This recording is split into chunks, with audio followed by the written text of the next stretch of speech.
자, 우리는 지난주에 추수감사절 절이었어요. 되게 모든 것을 이렇게 하베스트하고 하는 그런 감사를 올리는 그런 추수감사절 예배였었습니다. 그러나 우리는 이제 어번 연합하고 해서 넘어갔었죠.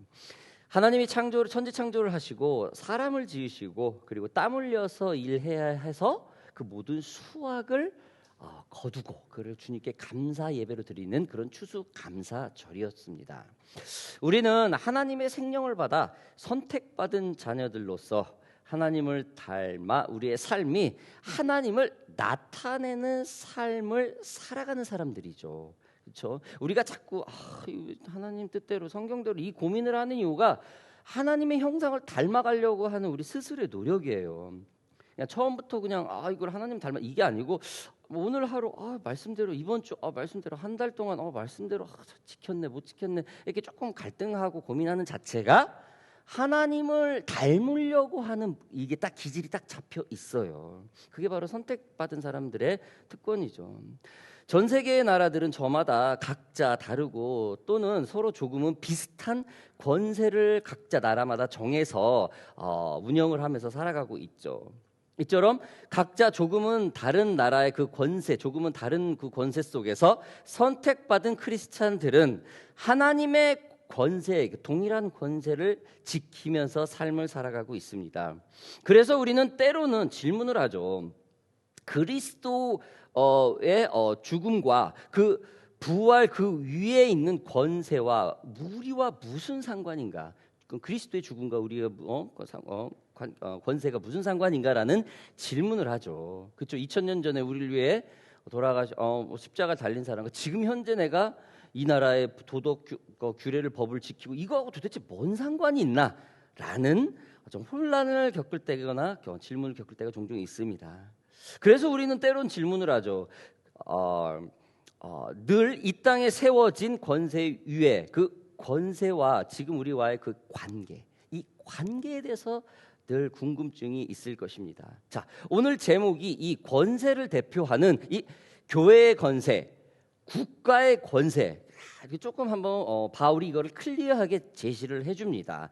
크리스찬이 아닌 사람들은 굳이 교회의 권세에 관심이 없겠죠, 그렇죠? 근데 우리 하나님을 믿는 사람들은 국가의 권세 외에 또 교회의 권세에 관심을 갖게 되는 거죠.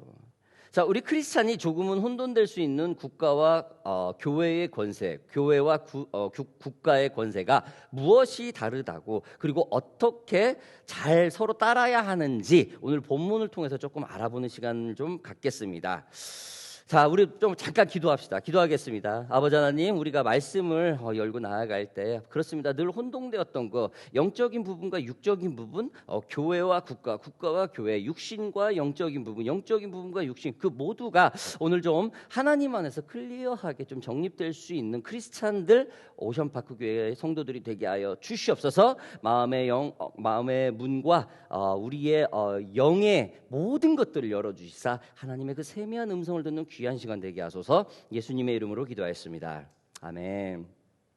자, 어떤 그리스도인들은 그래서 이 땅의 권세는 자신을 구속할 권리가 없고 자신은 그리스도의 나라 백성으로 이 땅에서의 법에서 자유롭다고 주장하려는 크리스찬들이 있어요. 이 세상 법 지킬 필요 없다. 한마디로 나는 하나님의 법만 지키면 된다. 그렇죠? 여러분 뭐 쉽게 듣죠. 또 막 너무 막 와일드하게 하는 사람들도 있죠. 법도 없고 뭐 위에 정치도 무시하고 뭐 다 무시하는 그런 종교인들, 그 크리스찬들을 좀 우리는 종종 봅니다. 생각보다 많은 그리스도인들이 이 땅의 권세에 대한 생각, 그 정치적인 입장이겠죠. 그것들을 완전히 신앙과 이 별개라고 나누고 있어요. 보수를 지지하든 진보를 지지하든 정부에 반대하든 정부에 순응을 하든 하나님과는 아무 상관하지 않으며 하나님은 오직 당신의 나라에만 신경 쓴다고 생각을 하고 있다라는 거예요. 조금 저는 이 부분에 대해서 조금 우리 개혁주의는 강한 비판이죠. 나라와 교회법이 거의 동일하게 갈 수 있는 그걸 좀 주장을 하죠. 여러분, 하지만 오늘 본문에서는 그런 생각을 완전히 잘못되었다는 것을 바울이 제시를 합니다. 정치와 신앙이 구분되거나 분리되지 아니함을 말입니다. 오늘 1절 2절 말씀 보겠습니다. 각 사람은 위에 있는 권세들에게 복종하라. 권세는 하나님으로부터 나지 않음이 없나니 모든 권세는 다 하나님께서 정하신 바라. 그러므로 권세를 거르는 자는 하나님의 명을 거름이니 거스르는 자들은 심판을 자취하리라. 뭡니까? 위정자에 대한 순종을, 복종을 말을 하는 것이죠.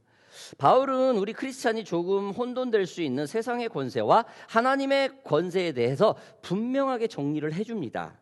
모든 권세는 하나님으로부터 나왔다. 권세에 복종하는 것은 바로 하나님의 그 기초적인 명령에 순종하는 행위라고 분명히 밝히고 있습니다.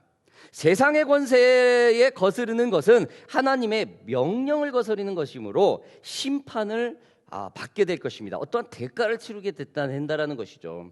정부나 위정자는 선을 행하는 사람들에게 선을 행하는 사람에게는 두려움의 대상이 되지 않죠. 그러나 악한 일을 하는 사람에게는 이 정부나 위정자들이 두려움이 됩니다. 두려움의 대상이 돼요.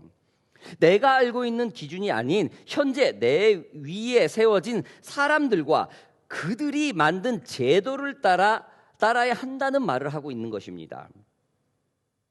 예수님의 사도이자 복음의 기본기를 제시하는 이 바울이 말하는 하나님의 권세에 순종하는 이 기본을 현재 서 있는 그 자리에서 그 땅 위에 세워진 위정자들에게 순종 또는 복종하라는 것입니다. 예수님의 사도 그 베드로 또한 사람이 만든 제도에 순종하는 것이 그 모든 것을 세우신 하나님을 위하는 것이라고 분명히 성경에서 밝힙니다. 베드로전서 2장을 좀 봅시다. 인간의 모든 제도를 주를 위하여 순종하되 혹은 위에 있는 왕이나 혹은 그가 악행하는 자를 징벌하고 선행하는 자를 포상하기 위하여 보낸 총독에게 하라. 무슨 말입니까? 세상의 권세에 복종하는 것이 하나님을 위하는 아주 근본이라고 지금 말을 하고 있습니다. 여러분, 사도 요한의 제자이자 최초의 화형 불에 탄 순교죠. 최초의 화형 순교를 당하기 직전까지 정부의 핍박에 감정이 좋지 못했던 순교자 한 명이 있습니다. 누굽니까? 폴리캅이라는 사람인데 이분은 사도 요한의 제자입니다. 직접 제자입니다. 굉장히 이 정부로부터 핍박을 많이 받아요. 이 사람도 이렇게 말을 합니다. 우리는 하나님이 세우신 통치자들과 권세들에게 우리에게 해를 끼치지 않는 한 그들에게 존경을 바쳐야 한다. 또한 우리가 따르는 개혁주의의 주인공들이 있습니다. 마틴 루서, 찌빙글리, 존 칼빈, 존 넉스 등 이런 기라성 같은 개혁주의의 학자들, 창시자들이 모두 하나님이 그 위정자들의 권세들을 세웠기 때문에 그들에게 복종하라고 동일하게 말을 합니다. 그 이유가 세상의 권세가 모두 하나님으로부터 나왔기 때문입니다. 세상의 권세에 복종하지 않는 것은 하나님의 천지창조를 인정하지 않는 것입니다. 이것이 바로 하나님의 권세에 복종하는 시작이라고 분명히 말을 하고 있습니다. 우리는 적당히 사회 구성원으로서 질서 있게 살려고 다른 사람에게 방해되지 않으려고 혹은 불필요한 해를 입지 않으려고 권세를 인정하는 것이 아니라 권세에 복종하는 이유는 그 권세가 하나님으로부터 났기 때문이라는 거예요. 세상의 모든 주권은 여전히 하나님께 속해 있다라는 하나님의 그 절대 주권을 인정하는 기본 행위가 바로 그 나라 법에 순종하라는 겁니다. 참 그렇게 보면 우리가 실수이든지 아니면 몰랐든지 예를 들어서 교통 위반이나 어떤 탈세라든지 편법이라든지 불법이라든지 이런 것을 우리 자신도 모르게 할 때에 하나님의 주권을 우리가 잠시 잊었다고 생각할 수 있을 거예요. 그렇죠? 우리 자신도 몰랐을 때 그냥 교통딱지를 끄는데 근데 페널티 이게 아니라 그 깊이 들어가면은 어쩌면 이게 하나님이 정해준 교통법까지도 하나님이 사람을 통해서 그 나라의 그 질서를 세우기 위해서 만들어준 거다. 라는 이 기본기를 우리가 잠시 잊었을 수도 있어서 그런 걸 좀 함부로 우리가 위반할 때도 마음이었을 수도 있다라는 거죠. 자, 우리 13장 8절을 우리를 좀 더 다시 보겠습니다. 피차 사랑의 빛 외에는 아무에게든지 아무 빛도 지지 말라. 남을 사랑하는 자는 율법을 다 이루었느니라. 갑자기 세상의 법과 하나님의 법을 얘기하다 갑자기 빛을 얘기해요. 빚진 거를 얘기를 해요. 사랑의 의무와 빚진 자의 삶, 어떤 그런 부분을 컴페어하면서 바울은 제시를 해요. 뭔가 그리스도인들이 하나님이 다스리는 세상의 권세에 순종한 이후 그 순종을 하며 살아갈 때, 우리 보편적인 삶을 살아갈 때 사랑의 빛 외에는 아무에게도 이 빚을 지지 말라라는 거예요. 빚을 졌다 해서 그게 죄라는 얘기는 아니에요. 근데 크리스찬으로서 빚을 지지 말라라는 겁니다. 뭐만 제외하고요? 사랑의 빚. 여러분, 이 빚지다라는 뜻을 어떻게 이해하고 계십니까? 이 헬라어로 이 빚은 오펠로라는 뜻으로 의무를 지다, 책임을 갖다, 반드시 해야 할 것을 한다라는 뜻을 가졌다고 합니다. 이 빚지다라는 말이. 즉 나의 모든 시간과 에너지 그리고 바른 생각을 가지고 있는 사람들은 모두 이 빚을 갚을 수 있는 의무, 책임 그리고 반드시 해야 된다는 그 사명을 가지고 있다라는 거예요. 식사를 얻어먹은 거, 학업에 도움을 받은 거, 재정을 다른 사람들로부터 도움을 받은 거, 사고 때 어떤 위기를 넘길 누군가 나를 도와준 거, 돈을 빌린 거, 병을 낫게 해준 거, 위로를 받은 거, 나를 길러준 거 등등, 이러한 모든 것들이 어떻게 해요? 그냥 너무 내가 그러니까 나는 거저가 아니라 반드시 이거를 살면서 갚아야 된다라는 거예요. 그래서 저는 좀 개인적인 말로 저는 우리가 종종 어떤 분들 영주권을 딸 때 자기는 아무도 도움을 안 받았다고 얘기를 하더라고요. 어떻게 안 받아? 누구 사인이라도 들어가잖아요. 그렇죠? 누구 사인이라도, 시민권자 사인이라도 들어가야 그게 영주권이 나와요. 어떻게 말을 아무한테도 돈도 안 받았다고 그걸 공공연하게 자기 스스로 다 했대요. 참 물론 이젠 참 무서운 말이에요. 저는 그게 참 무섭더라고요. 물론 자기가 노력을 너무 많이 해서 너무 속상한 일도 많고 사기도 당하고 물론 그런 거 있을 수는 있겠어요. 그러면은 자기가 정말 많이 노력을 해서 이렇게 했다, 이런 표현이겠지. 그죠? 아무한테는 전혀 돈 받지 않고 그 자리까지 갔대. 너무 무섭더라고요. 너무 무서운 말이. 너무 감사를 모르지 않습니까? 그 빚을 진 거를 전혀 모르고 있는 거예요. 자기를 도와준 거를 전혀 생각을 하고 있다. 아무도 자기 도움 받았다고 생각 안 하고 있다라는 거예요. 여러분, 이것이 바로 우리가 잠깐 망각할 수 있다는 빚의 개념이겠죠. 바울은 뭐냐? 빚지지 말, 감사라는 거예요. 범사에 그래도 이만큼 내가 살게 해주고 이런 거 있잖아요. 이게 빚 갚는 과정 아니겠습니까? 나도 이 사람 어려웠을 때, 나도 과거에 이렇게 어려웠을 때 나도 이렇게 좀 도와줘야지, 이런 거 있잖아요. 그런 거 아니겠습니까? 나의 모든 시간과 에너지 그리고 바른 생각을 가지고 있는 사람은 모두 이 빚을 갚을 수 있는 능력을 가지고 있다라는 겁니다. 여러분, 우리 크리스찬은 이 땅에 살면서 얻어먹지 말고 늘 베풀어야 되는 겁니다. 그렇다 해서 누가 이렇게 대접을 하려는데 나는 갚아야 되니까 아니다, 이게 아니죠. 한번 얻으면 감사로 땡겨고 또 갚고 그러면서 조금 관계가 이루어지는 거 아닙니까? 그렇죠? 도움을 받았다면 2배, 3배로 갚으면 돼요. 좋은 어떤 여행을 대접받았다 그래서 꼭 여행으로 갚는다, 이게 아니잖아요. 좋은 걸 대접받으면 끊임없이 자기가 몇 번 대접을 해도 그 한 번 감동받았던 그거가 너무 좋아서 2번, 3번 하고 그게 2배, 3배로 갚는 길 아니겠습니까? 우리 평생 살면서 말입니다. 우리가 하나님의 권세에 순종하는 자들로서 그 빚을 갚을 의무, 책임 그리고 의지는 대단하고 특별한 것이 아니라 뭡니까? 듀티, 당연하다라는 거예요. 왜? 우리 부모님이 아무리 부모님 저기 한데도, 내가 아무리 부모님을 효도를 하고 집을 사주고 뭘 호강을 시켜줘도 우리 마음속에는 부모님이 우리를 길러준 그거는 다 갚았어. 이제는 난 부모님한테 할 만큼 했어, 이 생각 안 들잖아요. 그렇지 않습니까? 갚아도 끝이 없는 게 부모님의 빚이 아니겠습니까? 그거이듯이 말입니다. 아주 당연하다라는 거예요. 다른 사람들에게 빚을 갚는 것은. 지금 바울이 말하는 사랑의 빚 외에는 아무에게도 빚지지 말라에서 이 사랑의 빚은 무엇을 의미합니까? 하나님의 사랑, 자기의 외아들을 우리의 그 죄를 구속시키기 위해서 희생시켜 버린 그런 사랑의 빚이라는 거예요. 이거는 못 갚습니다. 못 갚아요. 바울이 지금 사랑의 빚 외에는 아무에게도 빚지지 말라. 사랑의 빚은 못 갚지만은 그 외의 것은 다 갚아라. 이 뜻입니다.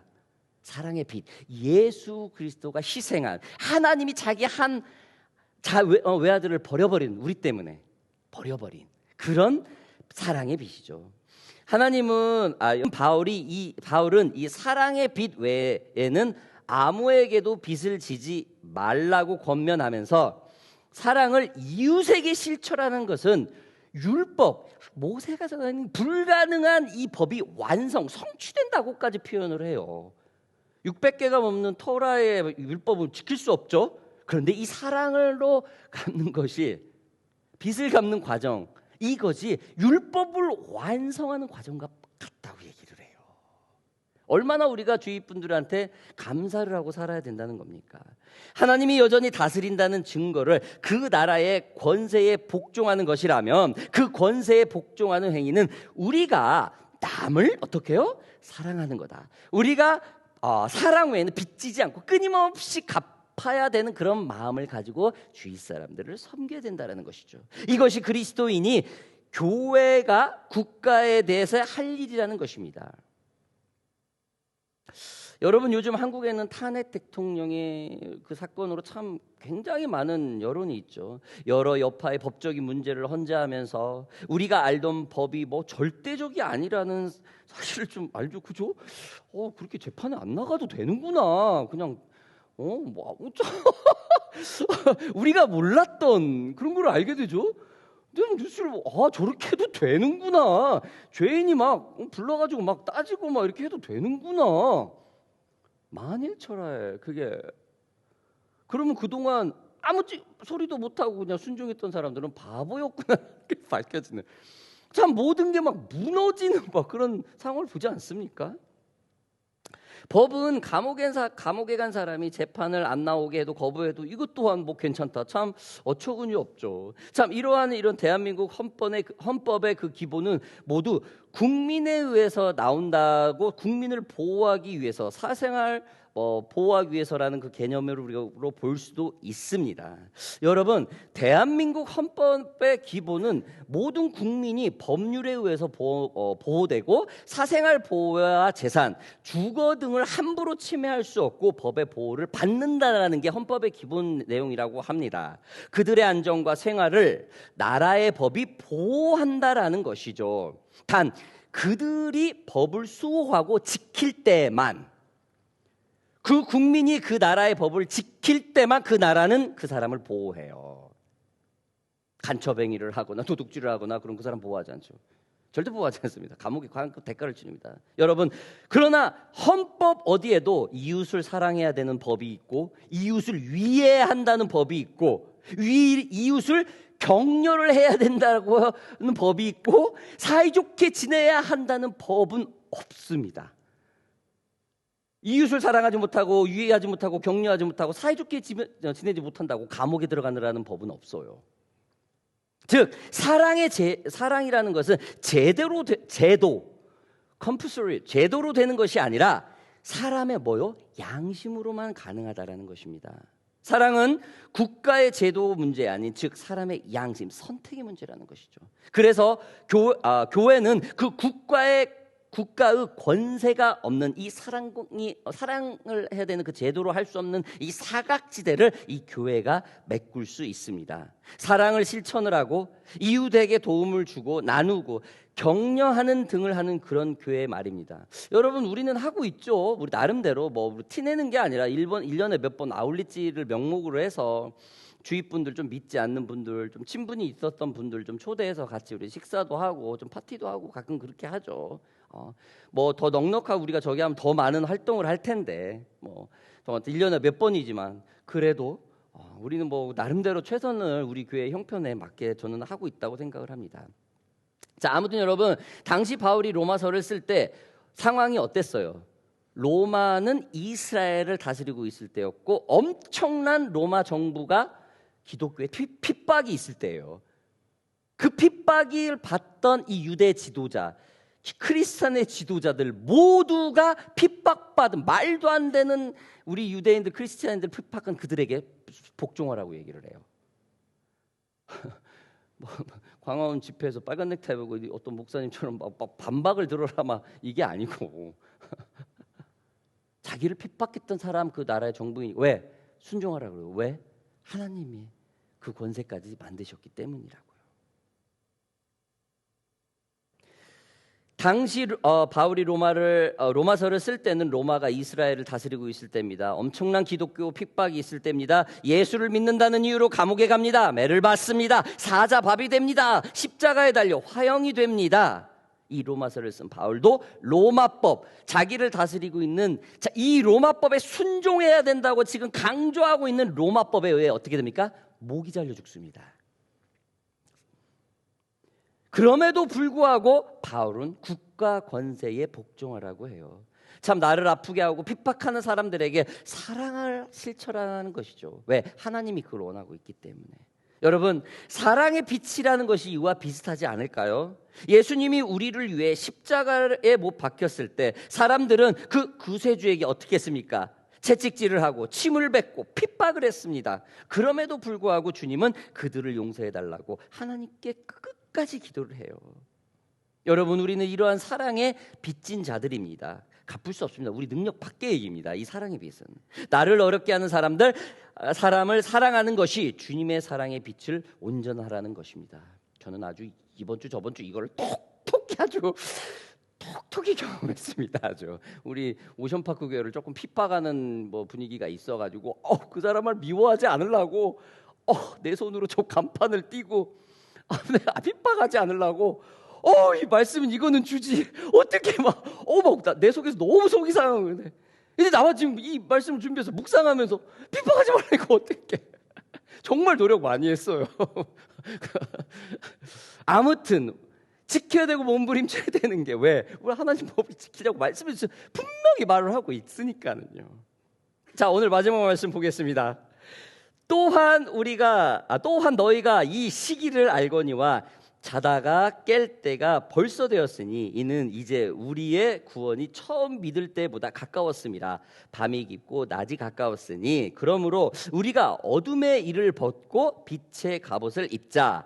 낮에와 같이 단정히 행하고 방탕하거나 술 취하지 말며 음란하거나 호색하지 말며 다투거나 시기하지 말고 오직 주 예수 그리스도로 옷 입고 총욕을 위하여 육신의 일을 도모하지 말라. 뭡니까? 영적 각성이죠. 영적 각성이죠. 여러분, 우리가 하루하루 매일매일 바쁘게 살아가다 보면은 지금 어떤 때인지를 잊고 살 때가 있어요. 주님이 지금 내가 어떤 일을 할 때 내가 어떻게 해서 이 일을 하고 있지? 저는 호주에서 그런 경우 되게 많아요. 열심히 막 청소하고 있을 때 열심히 울어서해서 일을 하고 있어. 내가 지금 여기서 뭐 하고 있지? 이런 경우 되게 많아요. 어쩔 때는 어본교에서 영어로 내가 지금 여기서 뭐 할 때 내가 이게 맞나? 지금 빨리 한국인들한테 복음을 전하고 막 이래야 돼. 여기서 뭐 하고 있지? 이럴 때가 가끔 들을 때가 있어요. 어떤 분들은 알람을 여러 개 맞춰놓고도 못 일어나죠. 어떤 분들은요 알람을 그렇죠? 중요한 날에는 스스로 벌떡벌떡 일어나기도 합니다. 왜요? 오늘 중요한 날이기 때문에 그때라는 것을 알기 때문에 알람을 듣지 않아도 알람이 심플하게 울려도 벌떡 일어나죠. 왜? 마음에서 깨우기 때문입니다. 방금 읽은 본문 중에서 너희가 이 시기를 알거니와 자다가 깰 때가 벌써 되었으니 라고 말을 합니다. 그리스도인은 단순히 착하게 삶을 살아가는 사람이 아니라 하나님의 시간표를 알고 늘 깨어있어라는 것입니다. 이것이 바로 영적 각성입니다. 국가법과 교회법, 국가 권세와 교회의 권세, 이거는 어떻게 분명히 둘 다 지킬 수 있는 가능한 일이라는 것입니다. 말씀을 결론 짓겠습니다. 사랑하는 오션파크 교회 성도 여러분들, 국가의 기본적인 기능은 질서를 유지하고 선한 일을 돕고 악한 일을 막는 것입니다. 교회는 하나님의 나라의 시민으로서 세상의 정부에 순종 복종하면서 성실하게 살아가고 이웃을 사랑해야 되는 것입니다. 즉 국가의 법적인 제도의 사각지대를 교회가 실천한다라는 것이죠. 그래서 교회와 국가의 권세는 뗄 수 없는 관계입니다. 여러분들이 오늘 말씀을 듣고 한 가지 질문이 있을지 모릅니다. 공산국가나 무슬림 국가 같이 기독교를 금지하거나 핍박하는 교회 그곳에 있는 사람들은 그럼 어떻게 해야 하는가? 라고 말을 하죠. 여러분은 성경에 그 답을 힌트를 주죠. 너무나도 잘 알죠. 성경에는 그 핍박받는 하나님의 백성을 어떻게 해요? 떠남으로써 알려줘요. 떠남을 강조하죠. 하나님의 나라의 기독교가 핍박의 한계에 다르면 그 백성은 어떻게 됩니까? 흐트러집니다. 떠나라는 하나님의 계시죠. 저 또한 지금 기도하고 있습니다. 교회 간판을 여러분들 손으로 직접 튼튼하게 박았는데 그거를 내 손으로 내렸어요. 이거는 도대체 뭐를 말하는 건가? 그렇죠? 그리고 여러분들한테 너무 미안한 거야. 여러분들 정성스럽게 박은 거를 내가 꼭 띈 것 같은 거야. 어떻게 보면은 그 일은 아닌데 이게 과연 더 발전하라는 뜻인가라는 그런 부분 생각을 저희가 들을 때가 들었었습니다. 아무튼 최선을 다해서 선한 마음을 가지고 이 교회를 이끌고 좋은 관계 속에서 이걸 유지하려고 합니다. 사랑하는 오션파크 교회 성도 여러분들, 오늘 우리는 국가와 교회와 국가의 권세를 보면서 국가가 가져야 할 권세, 교회가 갖추어야 될 권세, 이 모두를 복종해야 하는 크리스찬들이 어떻게 살아가야 하는지를 우리가 조금은 배웠습니다. 바울도 지난날의 종교 개혁자들도 순교자들도 모두 국가로부터 엄청난 핍박을 받으면서도 그 국가에 순종하라고 강조를 했습니다. 왜냐하면 하나님의 사랑의 빛 외에는 아무에게도 비춰서는 안 되기 때문입니다. 오늘 저와 여러분들이 이런 교회와 국가와 교회의 이 권세에 모두 순종하여 하나님께 늘 영광 돌리는 우리 오션파크 교회